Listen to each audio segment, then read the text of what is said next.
khusus di beberapa partai politik ini kan ada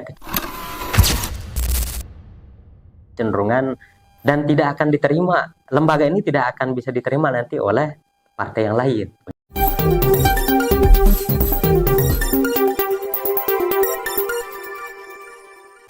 Assalamualaikum warahmatullahi wabarakatuh. Selamat malam. Kita kembali lagi bersama Dimensi NTB. Malam hari ini kita ingin coba berdiskusi terkait dengan pilkada di NTB. Pendaftaran pilkada serentak di Indonesia sebentar lagi akan dibuka. Tepatnya pada tanggal 27 Agustus akan dimulai. Namun begitu, bakal calon bupati dan wakil bupati serta bakal calon gubernur dan wakil gubernur ini sudah mulai rasa situasi khususnya di Nusa Tenggara Barat dan terkhusus di Kabupaten Lombok Timur. Kenapa? Dinamika yang terjadi begitu sangat menarik, sehingga ini menjadi membuat publik sangat melihat dan menyoroti situasi ini. Nah, bagaimana dengan pandangan pengamat politik? Tentu malam hari ini bersama saya Hul Hussein telah hadir di tengah-tengah kita salah satu pengamat politik sekaligus akademisi di salah satu perguruan tinggi di Nusa Tenggara Barat, yaitu Direktur GNR. Apa itu GNR? Nanti beliau yang akan sampaikan. Selamat malam, Bung Ded. Selamat malam juga. Assalamualaikum warahmatullahi wabarakatuh. Waalaikumsalam warahmatullahi wabarakatuh. Ya, jadi malam hari ini kita ingin coba membedah, karena sebentar lagi pendaftaran akan dimulai ya, tepatnya 27 Agustus.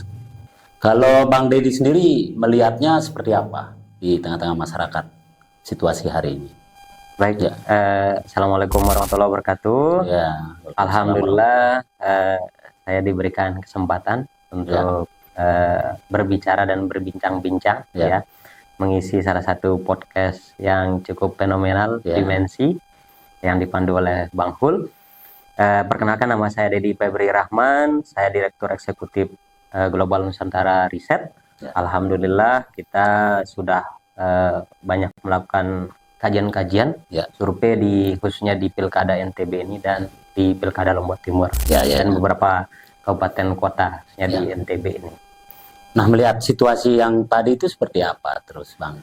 Alhamdulillah di GNR sejak awal tahun 2023 kami memiliki banyak sumber data, khususnya di awal tahun 2023 sampai dengan awal tahun 2024 menjelang Pilpres dan Pileg kemarin, khususnya di beberapa tokoh politik kita yang kita potret, Misalkan di awal tahun 2023 kami potret sekitar 50 tokoh potensial di Kabupaten Lombok Timur saja. Lombok Timur ini saja, Dan mengerucutnya itu di beberapa bulan di awal tahun 2024 memang seperti yang kami prediksi sejak satu tahun silam, memang 3 kandidat bakal calon ini seperti Bapak Haji Samsul Lutfi, Bapak Haji Herul Warisin, dan Bapak Haji Rumaksi ini memang yang masih menempati posisi elektabilitas tertinggi dari tokoh-tokoh potensial yang lainnya. Yang ada gitu ya? Yang ada. Saya melihat dan memotret data kami di GNR ini sejak tahun 2023 itu memang ada beberapa perkembangan elektabilitas popularitas, elektabilitas sampai dan akseptabilitas. Contoh kecil misalkan Bapak Herul Warisin dulu di awal tahun 2023 itu angka elektabilitasnya di angka 16%. 16%. Sekarang ini cukup meningkat signifikan. Nah, di awal tahun 2023 ini Bapak Haji Rumaksi itu mempunyai elektabilitas cukup tinggi dibandingkan dengan Bapak Haji Herul Warisin. Nah, menjelang masuk pilkada ini pasca pileg pilpres itu Bapak Heru Warisin ini kayaknya tancap gas ini. Beberapa tim suksesnya sudah mulai banyak tersebar di seluruh masyarakat. Jika dulu misalkan saya ingin membandingkan antara ketokohan atau elektabilitas dari Bapak Haji Rumaksi dengan Bapak Haji Heru Warisin ini cukup berimbang. Misalkan dari 21 kecamatan ini elektabilitas Bapak Haji Rumaksi dengan Bapak Haji Heru Warisin ini cukup berimbang. Misalkan 7 kecamatan itu dikuasai oleh Bapak Haji Heru Warisin, 7 kecamatan sisanya itu oleh Bapak Haji Rumaksi. Ini jika kita tidak masukkan Bapak Haji Samsul Lutfi. Nah, kalau masuk Pak Samsul Lutfi seperti apa? Nah, ini yang menarik. Ternyata, kenapa kami tidak memotret di awal-awal tahun dulu di tahun 2023? Karena kami melihat Bapak Haji Samsul Lutfi itu kan mungkin lebih cenderungnya itu untuk maju di pileg. Ya. Sehingga pilihan masyarakat itu ada di 2 opsi ini. Saya melihat ya, artinya dari data kami. Nah, karena dari hasil cross step kami di tiap kecamatan, khususnya dulu di tahun 2023 itu cukup berimbang antara Bapak Haji Heru Warisin dengan Bapak Haji Rumaksi, sama-sama 7 kecamatan. Sisanya itu dibagi rata oleh tokoh-tokoh yang lain. Artinya elektabilitas Bapak Haji Heru Warisin dengan Bapak Haji Rumaksi ini berimbang. 7 sama-sama. Itu di tahun 2023. Ya, ya. Tapi pasca pileg ini, peta pilkada ini cukup menarik. Ya, berubah lagi gitu. Berubah lagi situasinya. Dulu temuan kita di simulasi 9 nama tokoh potensial itu memang Bapak Haji Samsul Lutfi ini sudah kita potret memang elektabilitasnya cukup tinggi, di angka 20%. Lebih tinggi dibandingkan dengan Bapak Haji Rumaksi dengan Bapak Haji Heru Warisin. Nah, cuma saya melihat tren positif di Bapak Haji Heru Warisin. Nah, sampai dengan kemarin tanggal 11 sampai dengan tanggal 18 Juli 2024 kita potret. Mohon maaf saya flashback sedikit ya sebelum tanggal 11 dan tanggal. Nah, kami intens sekali melakukan survei di akhir tahun 2023 menjelang pileg itu sampai setiap minggu kita survei. Ya. Finishnya itu di tanggal 1 Februari. Nah, di sana kami melihat memang kecenderungan elektabilitas Bapak Haji Heru Warisin ini stagnan di sana. Nah, elektabilitas Bapak Haji Samsul Lutfi di sana juga stagnan di sini. Tapi yang meningkat di sini saya lihat pada waktu itu ya di awal tahun 2024 itu yang cukup meningkat itu adalah Bapak Haji Rumaksi. Ya, di awal ya sebelum pileg pilpres ini ya. Nah, tapi pasca pileg pilpres ini ya saya melihat cukup positif elektabilitas Bapak Haji Samsul Lutfi itu meningkat sekitar 5%-an.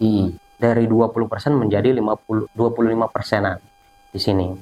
Kalau untuk Pak Hairul Warisin sendiri, Bapak Hairul Warisin sendiri tanggal 11 sampai survei kita di tanggal 11 sampai dengan 18 Juli kemarin itu dari angka 9% menjadi 16%. Artinya ada yang mendapatkan tambahan positif elektabilitas di sini yaitu Bapak Haji Heru Warisin, dan yang kedua di sini Bapak Haji Rumaksi di sini cukup terdegradasi di sini. Dari posisi 16% menjadi 14%. Itu menggunakan sampel berapa itu? Sampel kita 400 responden dengan metode Starifat. Kalau tingkat teror bagaimana? Margin operanya 4,9. Tinggi ya. Artinya masih punya peluang lah. Bagaimana upaya berarti ya dari para tim, relawan dan seterusnya gitu ya. Betul. Nah, kita melihat di tahun 2023 ini kecenderungan masyarakat ya, maksudnya kecenderungan masyarakat di tahun 2023 sampai dengan 2024 ini masyarakat kita di sini karena belum ada yang pasti mendaftar di sini ya. Tingkat undecided voternya, artinya masyarakat yang belum menentukan pilihan itu posisi cukup tinggi. Itu berapa persen, Bang? Di angka 30 sampai dengan 40%. 40% ya, masih tinggi sekali di sini. Punya ruang besar masih cukup ruang. Karena hakikatnya setiap satu kali survei itu margin of error itu pasti akan melebar itu setiap 30 hari sekali. Saya ingin coba menyinggung sedikit ini, Bang.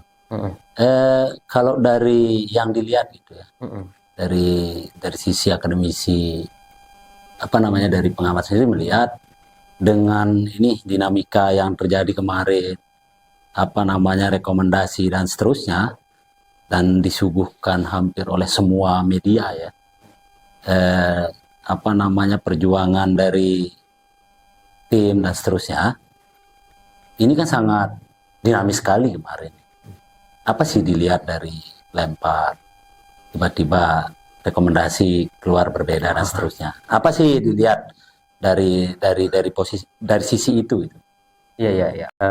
Terkhusus di beberapa partai politik ini kan ada kecenderungan identiknya itu, salah satu parpol itu identiknya itu dengan salah satu lembaga, Ya, begitu. ya. Dan tidak akan diterima, lembaga ini tidak akan bisa diterima nanti oleh partai yang lain, begitu. Berarti isu tentang bahwa ada menggunakan itu untuk kepentingan itu benar berarti itu. Saya tidak berani Oke.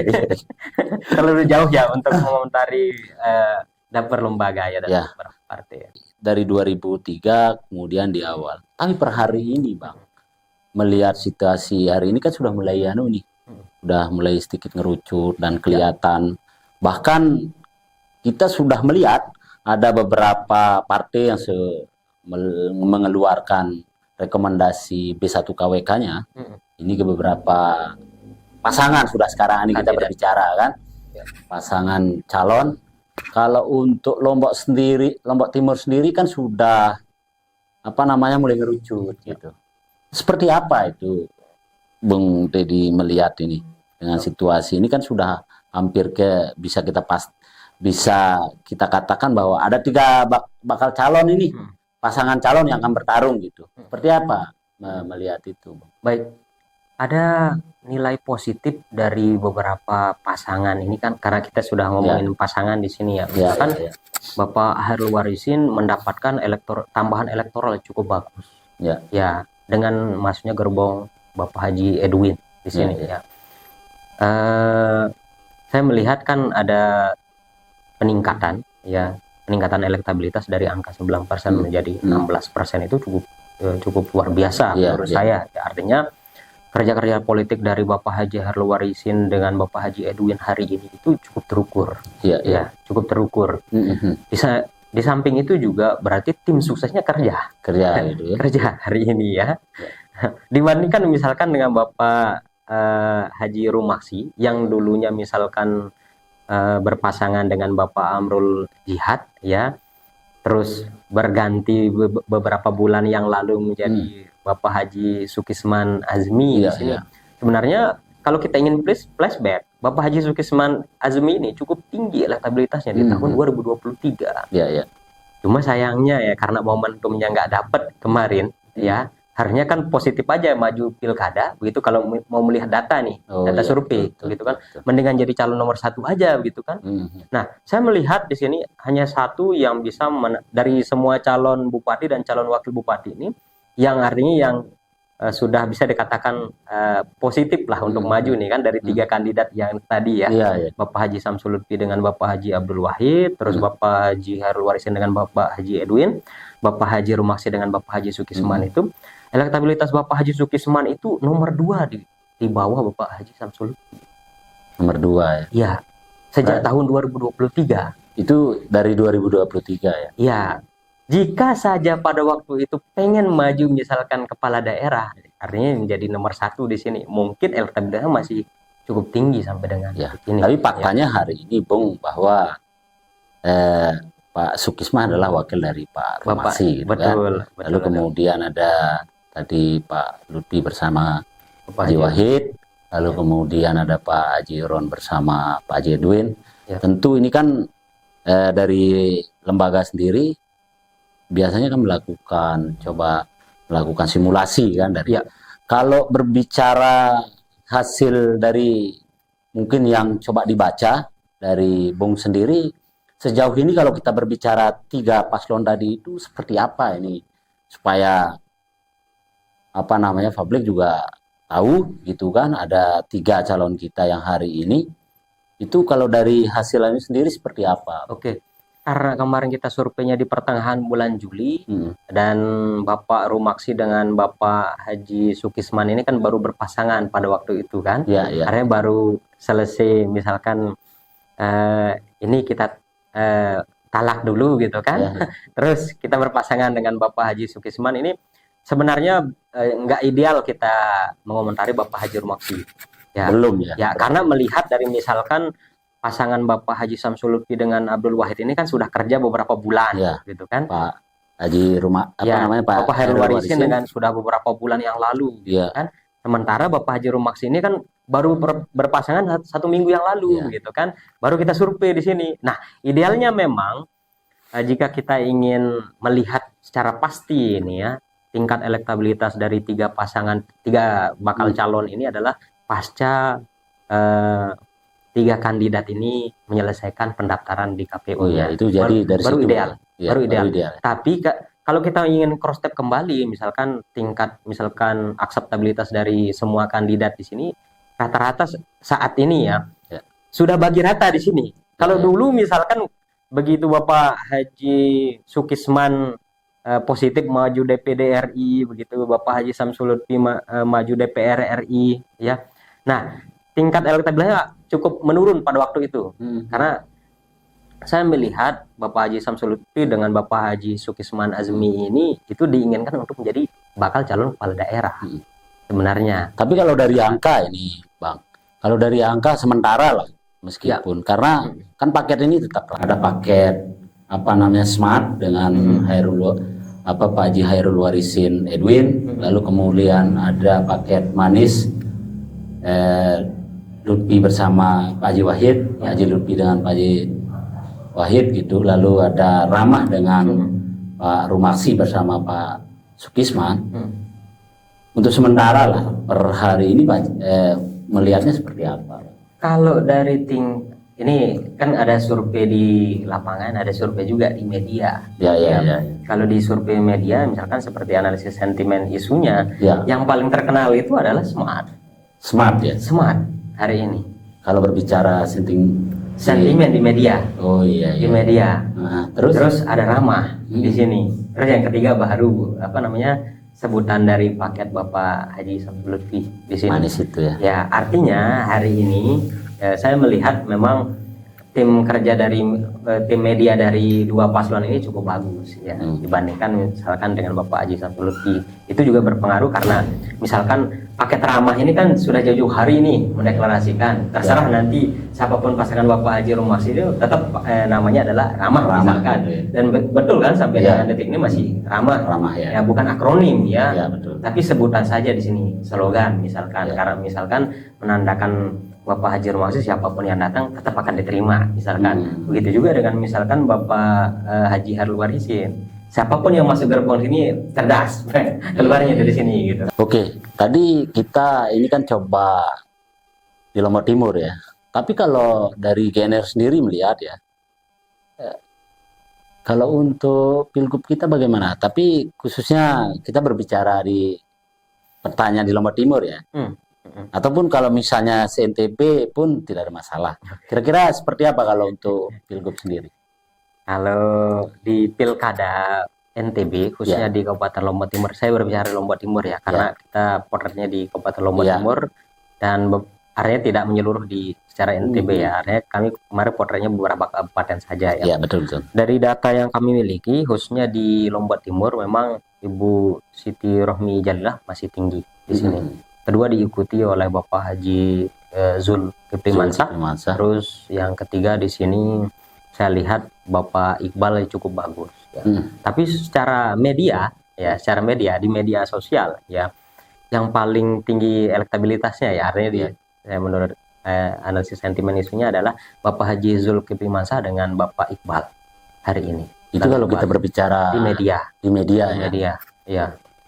Berarti lebih lebih masif kedua paslon tadi daripada.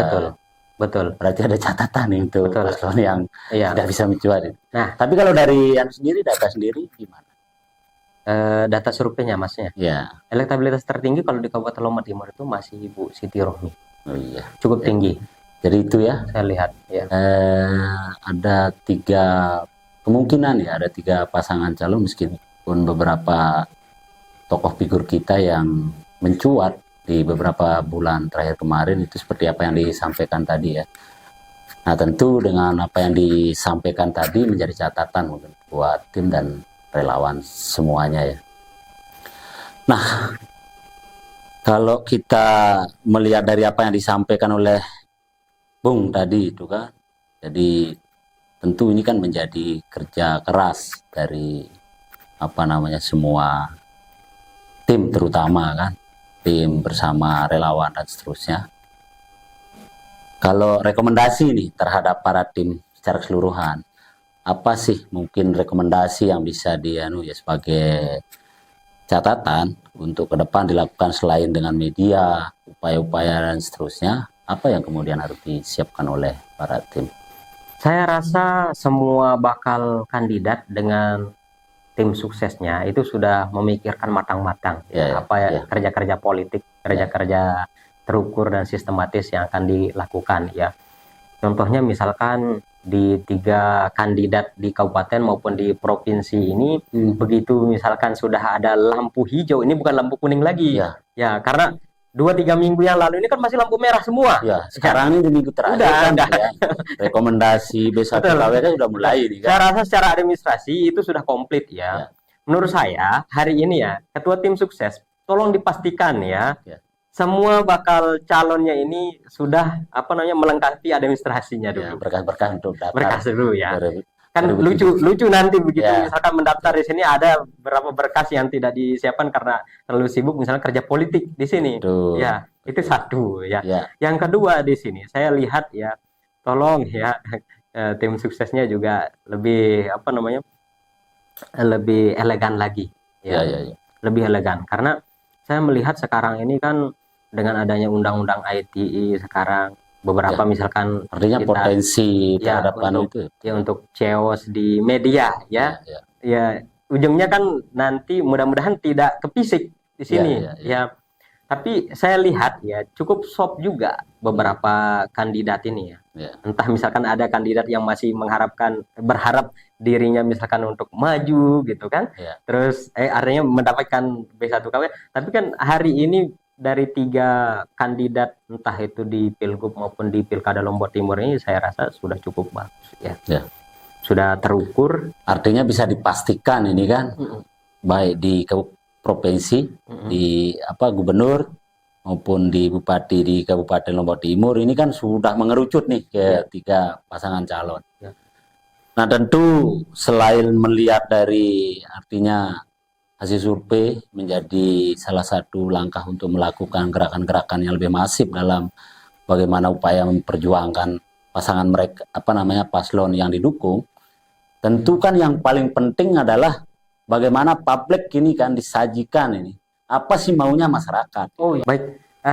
Dari data yang kami miliki per 11 sampai dengan 18 Juli kemarin ini ya, kita lihat ternyata cukup dinamis sekali ya. Kalau dulu di awal tahun 2024 pada waktu Pilpres itu masyarakat itu dominan menginginkan berapa sih uang yang dibawa oleh kandidat atau calon legislatif ya. Hari ini ternyata begitu masuk pilkada ini beberapa bulan misalkan sebelum pemilihan kepala daerah ternyata cukup dinamis. Kalau dulu pengennya uang, hari ini pengennya sembako. Selain itu juga bukan sembako, ternyata hari ini yang paling tinggi yang diinginkan oleh masyarakat.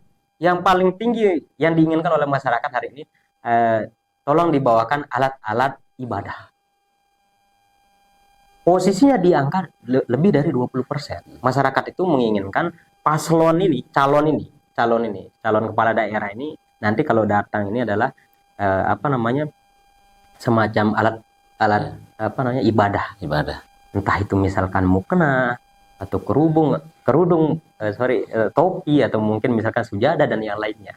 Baru posisi nomor 2 itu di angka 16% ke bawah itu adalah tadi sembako. Uang itu sebenarnya di posisi nomor 4 ke nomor berapa begitu. Nah, yang paling diinginkan itu adalah alat-alat ibadah, terus yang kedua adalah sembako. Nah, itu begitu dinamisnya ya. Arep ini hanya beberapa bulan saja dibandingkan dengan Pilpres yang kemarin. Itu jadi ya. Tapi kalau kita berbicara tentang 5 tahun ke depan ini, isu yang atau apa yang menjadi visi misi itu apa sih yang diinginkan oleh masyarakat sendiri dari hasil dari hasil selama ini melakukan survei gitu. ternyata sampai dengan detik ini, entah itu di Lombok Timur maupun misalkan di beberapa kabupaten yang lainnya, misalkan seperti Lombok Tengah, Lombok Barat, misalkan sampai dengan KLU, itu yang paling diinginkan itu adalah lapangan pekerjaan. Lapangan pekerjaan. Lapangan pekerjaan sampai dengan detik ini. Itu paling tinggi ya? Paling tinggi juga. Setelah itu apa? Lapangan pekerjaan, sembako murah. Oh ya, artinya bagaimana supaya harga Ya. ini lebih murah. Nah, gitu. beda kalau di pileg kemarin. Di pileg pilpres kemarin sembako murah dulu. Di sini baru lapangan pekerjaan. Oh gitu ya. Nah, mungkin karena kemarin ini kan saking banyaknya kandidat gitu kan, artinya masyarakat yang nganggur ini kan terserap di menjadi tim di semua kandidat.